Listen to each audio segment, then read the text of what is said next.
Good day, Miss Sarah and my friends. I will introduce the members of Group 7, consists of me, Quincy, Philadelphia, and Nathaniel. For the next 6 minutes in this video, we will take you to look around about cultural tourism in Italy. This festival started back in 1162 to celebrate Venice Republic victory over the Patriarch or Aquileia. As you can see here, people were masked to erase the class difference to hide the identities. You can enjoy the performance of masks and cool costumes. Venice Carnival is also able to mention the side of the water parade that you should not miss while in Italy. The next one is the Battle of Orange.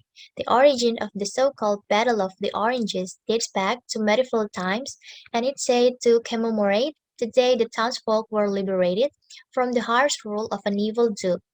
The festival Battle of Oranges is celebrated in Ivry of northern Italy, which includes a tradition of throwing oranges between the organized groups. Anyone can participate or join in the Battle of the Oranges instead of watching it from afar. The Battle of the Oranges is fought for 3 days, and more than 700 tons of oranges are used during the battle. And last one is Marriage of the Sea ceremony. The Marriage of the Sea ceremony is performed every year in the Venetian lagoon, celebrated in May. After all, Venice is built on water, isn't it? This festival is a celebration of the marriage between Venice and the sea, and famous for its boat racing competition. But let's see how this celebration works. The dog in charge had to drop a consecrated ring into the sea while pronouncing a phrase in Latin, which was Desponsamus te mare in signum feri perpetuique domini. We married the sea as a sign of true and everlasting domination. In this way, Venice was officially consecrated to the sea, becoming one with it. Next, I will guide you to Italy historical place. The historical place that I choose is Saint Mark Basilica, and this is Saint Mark Basilica looks like from Google Earth.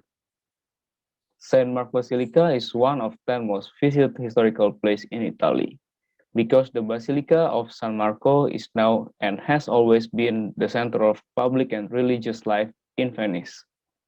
Today, this basilica welcomes hundreds of thousands of visitors every year. This basilica has a very special historical interest since it was here where the Dukes of Venice were consecrated. Before I give more explanation about Saint Mark Basilica, let me guide you to look around the building.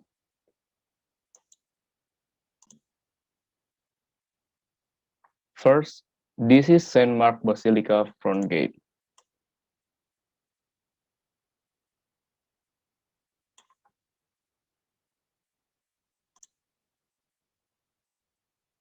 And you can see a beautiful view from the other side of Basilica building.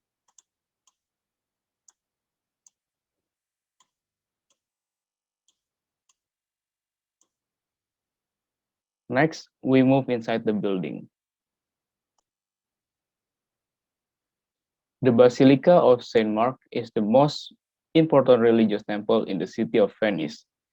It is located in the Saint Mark Square, next to the Doge Palace, and has always been the center of the public and religious life in the city. Saint Mark Basilica is an intriguing combination of architectural and art styles.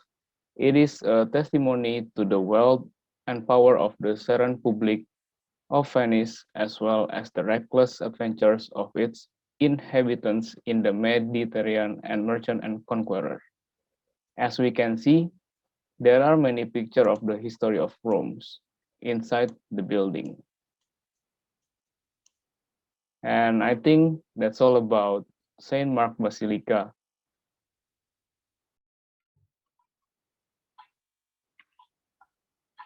Now, after retired from walking around Italy, I would like to inform you about Italian cuisine.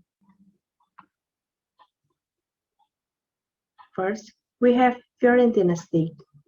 A bistecca Fiorentina, or Florentine T-bone steak, covers all of the characteristics of Italy's best dishes. A specific cut of meat from a specific cow, prepared in a very specific way, all within the confines of a specific region. In the case of the innermost bistecca fiorentina, it's a T-bone steak cut thick at least 5 centimeters from the loin of Cianina cow raised in Tuscany. It's cooked for 5 to 7 minutes on each side, depending on the thickness, until the outside is cooked and the inside remains very rare. No sense in asking for a medium well done steak here. The meat is too thick to even think about it. Second, we have risotto. Rice is often eaten as the creamy, luxurious risotto. Ironically, Italians are not huge rice eaters, what with all the pasta and the polenta, but they are the largest producer of rice in Europe. It's fitting then that the arborio and carnaroli varieties grown in the vast rice paddies of these regions and are turned into one of Italy's most iconic dishes by being mixed with stock and stirred until they form a velvety semi-soup that perfectly conveys the flavors of anything cooked with it. The most famous type of risotto is probably the saffron-infused risotto alla Milanese, which was invented, according to legend, by the workmen building the Milan Cathedral who were using saffron to dye the stained glass windows and figured they would also throw it into the rice. Okay, so that's all from our presentation. Thank you for watching.